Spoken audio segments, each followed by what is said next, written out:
வணக்கம் நண்பர்களே, முக்கிய செய்திகளை இந்த பதிவில் பார்க்க போகிறோம். பெட்ரோல், டீசல், எல்பிஜிக்கு நம்ம நாட்டில் தட்டுப்பாடு இல்லைங்க.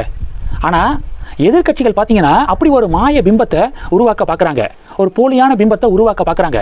இப்படி எதிர்கட்சிகள் இது மாதிரியான விவகாரத்தில் அரசியல் பண்ணுறதுனால தான் பெட்ரோல் பங்குக்கு படையெடுக்கிறாங்க. தட்டுப்பாடு வந்துடுமோ அப்படின்னு பயந்து பொதுமக்கள் பெட்ரோல் பங்கில் குவிய தொடங்கியிருக்காங்க. இதில் எல்லாமே அரசியல் பண்ணுறது எதிர்கட்சிகள். எல்பிஜி சிலிண்டரை பொறுத்த வரைக்கும் இன்றைக்கி நான் எல்பிஜி சிலிண்டரை புக் பண்ணுறேன்னா முன்னாடி வரைக்கும் என்ன இருந்துச்சு, 21 நாட்களுக்கு இடையில் புக் பண்ண முடியாது, 21 நாட்களுக்கு பிறகு தான் புக் பண்ண முடியும், அப்படி இருந்தது. இப்போ அதை 25 நாட்களாக எக்ஸ்டெண்ட் பண்ணியிருக்காங்க. இந்த அப்டேட்டை நான் ஏற்கனவே சொல்லிட்டேன். இன்னொரு விஷயம், எல்பிஜி சிலிண்டர் புக் பண்ணதுக்கப்புறம் 2.5 நாட்களுக்குள்ளே அந்த சிலிண்டர் டெலிவரி செய்யப்படும். Maximum time 2.5 days. முன்னாடியும் அதுதான் இருந்துச்சு, இப்போயும் அதே நிலைமை தான் தொடருது. அதனால் ஒரு பேனிக்கை எதிர்கட்சிகள் கிரியேட் பண்ண வேண்டாம் அப்படிங்கிறதான் மக்கள் சார்பாக ஒரே கோரிக்கை. ஆனால் எதிர்கட்சிகள் கேட்பாங்கன்னு நினைக்கிறீங்க? டெல்லியில் பாராளுமன்ற வளாகத்தில் எதிர்கட்சிகள் போராட்டத்தை நடத்த ஆரம்பிச்சிட்டாங்க. எல்பிஜி சிலிண்டர் தட்டுப்பாடு அப்படின்னு சொல்லிட்டு போராட்டம் நடத்த ஆரம்பிச்சிட்டாங்க.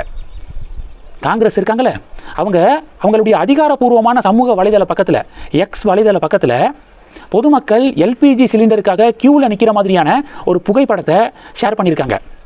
ஆனால் ஆய்வு செஞ்சு பார்த்தா அந்த புகைப்படம் எப்போ எடுக்கப்பட்டுச்சு தெரியுமா? இந்தியாவில் 2011 எடுக்கப்பட்டுச்சு. 2011 யாருடைய ஆட்சி காலம்? திமுக காங்கிரஸுடைய கூட்டணி ஆட்சி நடந்த காலகட்டம். அப்போது எல்பிஜி சிலிண்டர் தட்டுப்பாடு ஏற்பட்டுச்சு. அப்போது மக்கள் சிலிண்டருக்காக கியூவில் நின்னாங்க. அப்போ எடுக்கப்பட்ட புகைப்படத்தை இப்போ எடிட் பண்ணி இப்போ நடந்த மாதிரி உருட்டிக்கு இருக்காங்க. சோசியல் மீடியா காலத்தில் இருக்கோம், உருட்டெல்லாம் உருட்ட முடியாது ரொம்ப நாளைக்கு. கூகுளில் ஜஸ்ட்டு டைப் பண்ணாலே உண்மை தெரிஞ்சிடும். பாஜக என்ன பண்ணியிருக்காங்க, திமுக காங்கிரஸுடைய கூட்டணி ஆட்சி நடந்தபோது நடந்த அவலம் இது, இப்போ நடந்தது கிடையாது அப்படின்னு பாஜக பதிலடி கொடுக்குறாங்க. அடுத்து இன்னொரு விஷயம் என்னென்னா, ஒரே நாளில் 11 வருடம் மோடியுடைய ஆட்சி நடக்குது. ஒரு நாளில் பெட்ரோலுடைய விலை அதிக அளவு உயர்ந்தது எவ்வளவா இருக்கும்? சிங்கிள் டேல இப்போ இன்றைக்கி 100 ரூபா அப்படின்னா நாளைக்கு 105 ரூபா, 110 ரூபா, அப்படி என்னைக்காவது உயர்ந்து நீங்கள் பார்த்துருக்கீங்களா? உயர்ந்தது கிடையாது. 50 பைசா, 1 ரூபா, 1 ரூபா, மேக்ஸிமம் இந்த லிமிட்டில் தான் உயர்ந்திருக்கும். ஆனால் ஒரு நாளில் இந்தியாவில் 7 ரூபா 50 பைசா பெட்ரோலுடைய விலை உயர்ந்திருக்கு. எப்போனா 2012 மே 23ஆம் தேதி ஒரே நாள் பெட்ரோலுடைய விலை 7 ரூபா 50 பைசா உயர்ந்துச்சு. 2012 யாருடைய ஆட்சி? திமுக காங்கிரஸுடைய கூட்டணி ஆட்சி. நேற்று போட்ட வீடியோவில் சொல்லியிருந்தேன், யூபிஏ சர்க்காரில் பெட்ரோலியம் துறை அமைச்சர் வீரப்ப மொய்லி என்ன சொன்னார், எரிபொருள் தட்டுப்பாடு ஏற்படக்கூடாது அப்படின்னா பெட்ரோல் பங்கை 8 மணிக்கெல்லாம் க்ளோஸ் பண்ணிடணும் அப்படின்னு ஐடியா கொடுத்தவர் தான் யூபிஏ சர்க்கார் பெட்ரோலியம் மினிஸ்டர். அந்த யூபிஏ காலகட்டத்தில் தான் ஒரே நாள் 7 ரூபா 50 பைசா பெட்ரோல் விலை கூடுனுச்சு.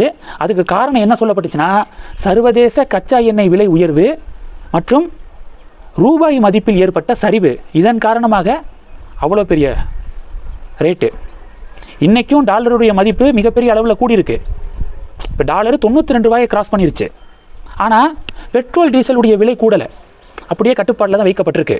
காரணம், அடிக்கடி ஃபினான்ஸ் மினிஸ்டர் நிர்மலா சீதாராமன் அவர்கள் சொல்லுவாங்க, டாலருடைய மதிப்பு கூடுது, அதற்காக இந்திய ரூபாயுடைய மதிப்பு வீக் ஆகுதுன்னு அர்த்தம் கிடையாது அப்படின்னு அடிக்கடி சொல்லுவாங்க. அதற்கான மறைமுக அர்த்தம் இதுதான். டாலருடைய மதிப்பு ரூபாய் மதிப்பில் 92 ரூபாயை வந்து தாண்டிடுச்சு. ஸ்டில் பெட்ரோல் டீசலுடைய விலை கூடலை. ஆனால் யூபிஏ சர்க்காரில் ஒரு நாள் 7 ரூபா 50 பைசா கூடுனுச்சு. இது 2012. 2011 ஒரே நாள் 5 ரூபா வரைக்கும் கூடியிருக்கான். சர்ச் பண்ணி பார்த்தா இவ்வளவு விஷயங்கள் தெரியுது. இன்றைக்கி இந்த எதிர்கட்சிகள் மோடிக்கு பாடம் எடுத்துக்கிருக்காங்க அப்படின்னு பாஜக கொந்தளிக்கிறாங்க. இது எல்லாத்தையும் தாண்டி ஒரு புள்ளி விவரம் சொல்கிறேன் உங்களுக்கு. இந்த பெட்ரோல், டீசல், எல்பிஜி சிலிண்டருடைய தட்டுப்பாடு இல்லை அப்படின்னு உங்களால் புரிஞ்சுக்க முடியும். என்ன புள்ளி விவரம்னா, இன்றைக்கி நம்ம நாட்டுக்கு ஒரு நாளைக்கு எவ்வளவு எல்பிஜி சிலிண்டர் தேவை தெரியுமா? எவ்வளவு எல்பிஜி தேவைன்னா, ஒரு நாளைக்கு 86,000 டன் எல்பிஜி தேவை. ஒரு மாதத்துக்கு நம்ம நாடை பொறுத்த வரைக்கும் 24 லட்சம் டன் எல்பிஜி தேவை. இப்போ இந்தியா என்ன பண்ணியிருக்காங்கன்னா, அமெரிக்காட்ட பேசி 10 லட்சம் டன் எல்பிஜியை இந்தியாவுக்கு இம்போர்ட் பண்ண முடிவெடுத்திருக்காங்க. 10 லட்சம் டன். இது இந்த மாதம் இறுதியில் இந்தியா வர இருக்குது. 10 லட்சம் டன் எல்பிஜி இந்தியா வர இருக்குது. ஒன்று. ரெண்டாவது, நம்ம இந்தியாவிலேயே ஆவரேஜாக ஒரு நாளைக்கு 34,000 டன் எல்பிஜி ப்ரொடக்ஷன் நடக்குது. நம்ம நாட்டிலேயே 34,000 டன்னுக்கு எல்பிஜி ப்ரொடக்ஷன் நடக்குது. இப்போது மிடில் ஈஸ்டில் நடக்கக்கூடிய பிரச்சனைக்கு பிறகு நம்ம நாட்டில் தயாரிக்கக்கூடிய எல்பிஜி ப்ரொடக்ஷனை 25 விழுக்காடு நம்ம சென்ட்ரல் கவர்மெண்ட் உயர்த்தியிருக்காங்க. இப்போ இதற்கான பலன் இன்னும் ஒரு 10 நாளில் தெரிய வரும். அப்போது மார்ச் லாஸ்ட்டில் எல்லா இஷ்யூவும் சார்ட் அவுட் ஆயிரும். இப்போவே நல்லா மேனேஜ் பண்ணிக்கிருக்காங்க சென்ட்ரல் கவர்மெண்ட்டு. பெரிய அளவில் தட்டுப்பாடெல்லாம் கிடையாது. எதிர்கட்சிகளால் ஊதி பெருசாக்கப்படுது. இது மார்ச் இறுதியில் ரொம்ப ஈஸி டேக்காக போயிடும் நம்ம இந்தியாவுக்கு. ஏன்னா அதற்கான ஆல்டர்னேட்டிவை நம்ம இந்தியன் கவர்மெண்ட்டு ப்ராப்பராக பண்ணிக்கிருக்காங்க.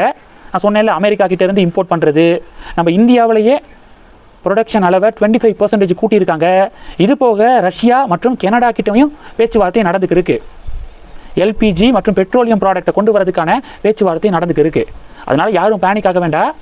ஒரே கோரிக்கை பாஜகக்காரங்க என்ன கேட்குறாங்கன்னா சென்ட்ரல் கவர்மெண்ட்டுக்கிட்ட, இது மாதிரி மக்கள் மத்தியில் பயத்தை தூண்டுற மாதிரி எல்பிஜி தட்டுப்பாடு ஏற்பட்டிருக்கு அப்படின்னு போராட்டம் நடத்தக்கூடிய எதிர்கட்சிகள் மீது ஆக்ஷன் எடுங்க, சஸ்பெண்ட் பண்ணுங்க சில கட்சிகளை. இப்போ கூட பாருங்கள், கன்னியாகுமரி காங்கிரஸ் எம்பி விஜய் வசந்த் இருக்காருல்ல, அவர் பாராளுமன்ற வளாகத்தில் ஒரு பதாகையை பிடிச்சிருக்காரு. மோடிஜி வேர் இஸ் எல்பிஜி அப்படின்னு சொல்லிட்டு பதாகையை பிடிச்சிருக்காரு. மக்கள்லாம் புக் பண்ணால் 2 நாட்களுக்குள்ளே எல்பிஜி சிலிண்டர் வந்துடுதுன்னு சொல்கிறாங்க. ஆனால் இவங்க திட்டமிட்டே இது மாதிரி பிரச்சனை இருக்கிற மாதிரி போராட்டங்கள் நடத்திக்கிட்டு இருக்காங்க. இந்த செய்திகளை பற்றி உங்களுடைய பார்வைகளை மறக்காமல் கமெண்ட் பண்ணுங்கள். தொடர்ந்து கனெக்டில் இருங்க. அடுத்தடுத்து நிறையா பதிவுகளை பார்க்க போகிறோம். நன்றி. ஜெய்ஹிந்த்.